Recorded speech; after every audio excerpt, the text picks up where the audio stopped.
Students, welcome है आपका हमारे इस चैनल पर। आज की जो वीडियो है BEVAE181। हाँ, तो यहाँ पर आज की वीडियो में मैं आपको इस सब्जेक्ट कोड पे डिस्कशन करने वाली हूँ। अगर आपका ये सब्जेक्ट कोड है और आप चाह रहे हैं कि असाइनमेंट बनाने का कोई सॉल्यूशन मिल जाए, यानी कि आप चाहते हैं कि असाइनमेंट आपको मिल जाए बनाने का तरीका, और साथ ही आप चाहते हैं कि आपको आंसर भी दिखाया जाए जिसमें। तो आज के इस वीडियो में मैं आपको आंसर दिखाऊंगी और साथ ही आंसर भी मैं उन्हीं क्वेश्चन के अकॉर्डिंग दिखाऊंगी, यानी कि आपको कुछ ऐसे ही कॉपी पेस्ट वाला काम आपको नहीं दिखाया जाएगा, बिल्कुल जेन्युइन आंसर आपको दिखाया जाएगा। और सबसे इम्पॉर्टेंट चीज़, क्या केवल असाइनमेंट में क्वेश्चन का आंसर दिखाना ही काफ़ी है या फिर और चीज़ें जो आपको पता होनी चाहिए। मैं आप लोगों की जानकारी के लिए बताना चाहूँगी कि बहुत से स्टूडेंट क्या चाहते हैं कि हमें कोई ऐसी वीडियो मिल जाए जिसमें आंसर दिखाया जाए, ठीक है। तो स्टूडेंट्स, मैं बताऊँ आपको कि केवल यही ज़रूरी नहीं है, क्योंकि यहाँ स्टूडेंट्स बहुत से स्टूडेंट हैं कि जो फर्स्ट टाइम असाइनमेंट बना रहे हैं। यानी कि अगर आप फर्स्ट टाइम असाइनमेंट बना रहे हो और आपको नहीं मालूम कि कैसे बनाना है, अगर कल को आपने कोई असाइनमेंट में गलती कर दी, यानी कि कुछ भी गलती करी जो असाइनमेंट में नहीं करनी चाहिए, तो लॉस उसमें आपका होता है, यानी कि आपका नुकसान होता है। और नुकसान केवल आपके मार्क्स पर होता है, यानी कि आपके मार्क्स कम आते हैं। यहाँ सबसे इम्पॉर्टेंट चीज़ है स्टूडेंट, असाइनमेंट में मार्क्स अच्छे लाना। अब हर कोई चाहता है असाइनमेंट में मार्क्स अच्छे लाना, केवल इसलिए क्योंकि असाइनमेंट के जो मार्क्स होते हैं वो हमेशा हमारे एग्ज़ाम में इंक्लूड होते हैं। तो इसके लिए हमें जितना अच्छा असाइनमेंट देना है, जितना अच्छा हम असाइनमेंट सबमिट करते हैं बनाकर, उतना ही हमारे लिए यानी कि स्टूडेंट्स के लिए बेनिफिशियल होता है। तो यहाँ स्टूडेंट केवल आंसर दिखाना ही काफ़ी नहीं, अच्छे से समझाना, यानी कि असाइनमेंट कैसे बनाना, कौन सी पेन, शीट, जो भी अदरवाइज़ जो भी मटेरियल होता है, वो सभी चीज़ों को समझाना। तो आपको बहुत से लोगों को ही नहीं समझाता कि किस तरीके से आपको असाइनमेंट रेडी करना है। तो आज की इस वीडियो में मैं मुस्कान आज आपको सारी इन्फॉर्मेशन देने वाली हूँ। मैं इग्नू सॉल्यूशन पे हमेशा अपनी स्टूडेंट्स को सही जानकारियाँ देते आ रहे हैं काफ़ी समय से। तो ऐसे ही अगर आप मेरे चैनल पे फर्स्ट टाइम आए हैं और आपको हमारी इस वीडियो के बारे में या हमारे गाइडलाइंस के बारे में, हमारी नहीं इग्नू की गाइडलाइंस, यानी कि बहुत लोग इग्नू की गाइडलाइंस नहीं जानते, तो आज की इस वीडियो में इग्नू की गाइडलाइंस को अच्छे से जान पाएंगे। तो आइए स्टूडेंट्स, इस वीडियो को आप स्टार्टिंग से लेकर एंड तक ज़रूर देखिए, क्योंकि अगर आपने बिल्कुल भी मिसिंग कर दिया कुछ, यानी कि वीडियो को आगे बढ़ाने में लगे रहें या स्किप कर दिया, तो आप इसमें आपका नुकसान होगा, यानी कि आपको चीज़ें समझ ही नहीं आएगी। अगर आपको मैं हमेशा यही सोल्यूशन देती आई हूँ कि आप असाइनमेंट पे कभी भी कुछ, कहते हैं ना कि असाइनमेंट में कभी भी कुछ कमी ना रहने दें, क्योंकि यहाँ पर नुकसान केवल स्टूडेंट्स का होता है। तो इसीलिए अपने असाइनमेंट को दिल से नहीं, दिमाग से सोचकर और समझकर ही लिखना है। तो आइए स्टूडेंट्स, आज का वीडियो शुरू करते हैं और समझते हैं सही तरीका। तो स्टूडेंट्स, ये है हमारा असाइनमेंट। यहाँ पर पूरे क्वेश्चन के आंसर दिए गए हैं। क्वेश्चन और आंसर ही नहीं, बल्कि कुछ चीज़ें जो मैं आज आपको इस वीडियो में बताऊंगी, वो सबसे इम्पॉर्टेंट चीज़ है वो है कि असाइनमेंट बनाने से पहले आपको अपने पास क्वेश्चन पेपर रखना है।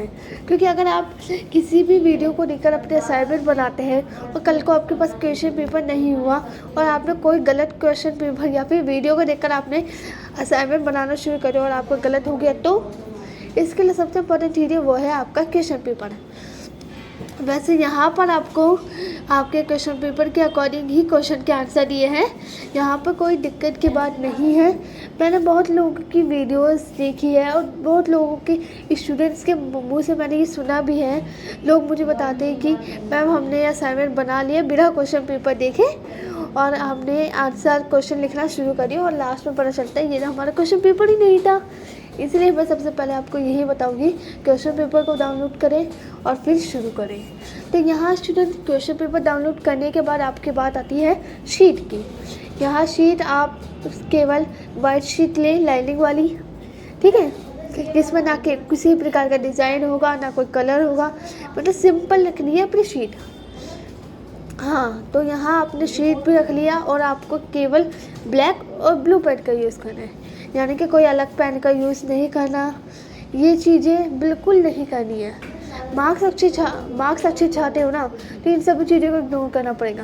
क्योंकि यहाँ मैंने देखा है बहुत लोग क्या करते हैं, कोई कलर वाला पेन यूज़ कर लेते हैं, हेडिंग्स कलर वाले पेन से लिख लेते हैं।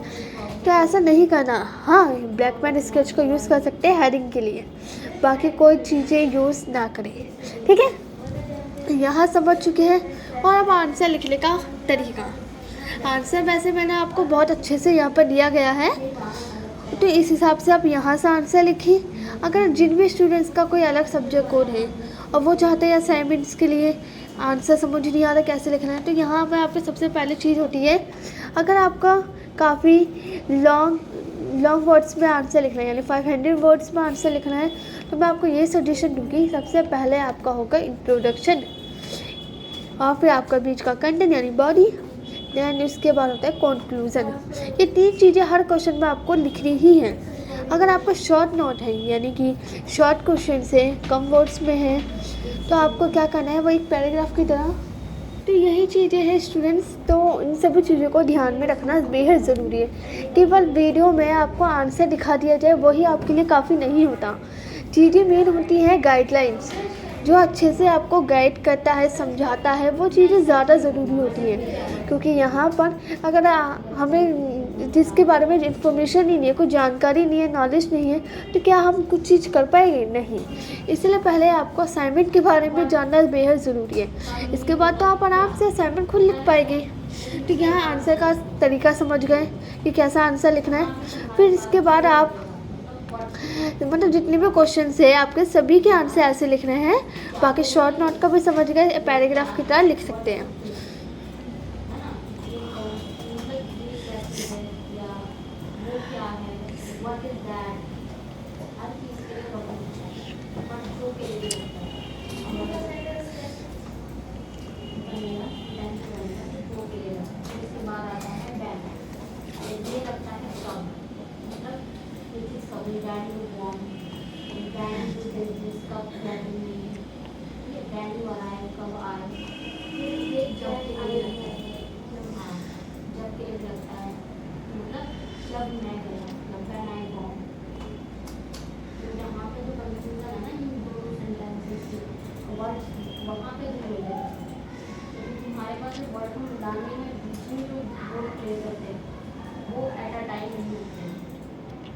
और वो होने चाहिए, वर्ड्स को मिलाना आना चाहिए, तभी जाके तुम देखो जितने भी आर्टिकल तुम लिखोगे ना वो प्रेजेंट में ही होंगे।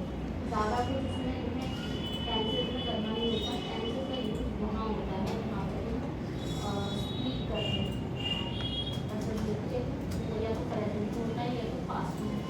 प्रेजेंट इम्पॉर्टेंट है, तो प्रेजेंट में तो इतना ज़्यादा तुम्हें बस ये कि वर्ड मीनिंग एंड कहाँ पे कौन सी चीज़ लगा के बनाए ये जल्दी से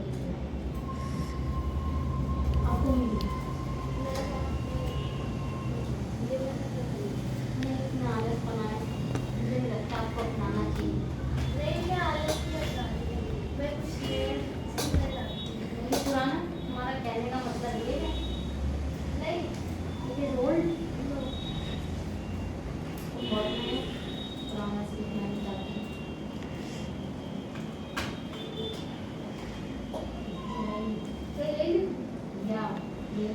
और इसके सेंटेंसेस में आपको हमारी गड़बड़ी ढूंढी कहीं भी कुछ भी गड़बड़ी नहीं फिर देना है।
this short video, we will be taking a look at the latest update. You will also find we want to review and pause before presets. Well, presets will tell you how to use my First, we'll need to unzip the project files from the zip folder. If you look at the file that you want to use, resaving. Resaving means that you need to open the project file and replace the current file with the new one. For that, you can import transitions into your project. Here's how you do it. Just drag and drop a previously transition. तो यहाँ तक students ये video finish होता है। मुझे यकीन है जिस तरीके से मैंने आपको बताया है, और अगर आप लोग भी मेरी इन बताए गए तरीक़ों को फॉलो करते हैं तो आप लोग अच्छे से मार्क्स ला पाएंगे। तो स्टूडेंट्स, मुझे आपको ये वीडियो कैसा लगा ये आप मुझे कमेंट में ज़रूर बताएं, और साथ ही अगर कुछ डाउट्स है, अभी भी कुछ चीज़ समझ नहीं आई है, तो भी आप हमें कमेंट में बता सकते हैं। और ऐसे ही इग्नू की और रिलेटेड मटेरियल्स या फिर इग्नू से रिलेटेड कोई इन्फॉर्मेशन जाननी है तो इसके लिए आपको केवल माय इग्नू सॉल्यूशन पे बना रहना होगा। यहाँ पर हम हमेशा अपने स्टूडेंट्स को सही और रियल इन्फॉर्मेशन देते रहते हैं। अगर आप चाहते हैं और भी जानकारी के लिए तो आपको कोई अदर चैनल या वेबसाइट पर जाने की ज़रूरत नहीं है, केवल हमारे चैनल पर आपको हर इन्फॉर्मेशन मिलती रहेगी। इसके लिए आपको क्या करना है, हमारे चैनल को सब्सक्राइब करना है, क्योंकि आने वाले टाइम पे हम ऐसी इन्फॉर्मेशन देने वाले हैं जो इग्नू के स्टूडेंट्स के लिए बेनिफिशियल होगा। इसके लिए आपको हमारा अपडेशन पाने के लिए हमारे चैनल को सब्सक्राइब करना ना भूलें।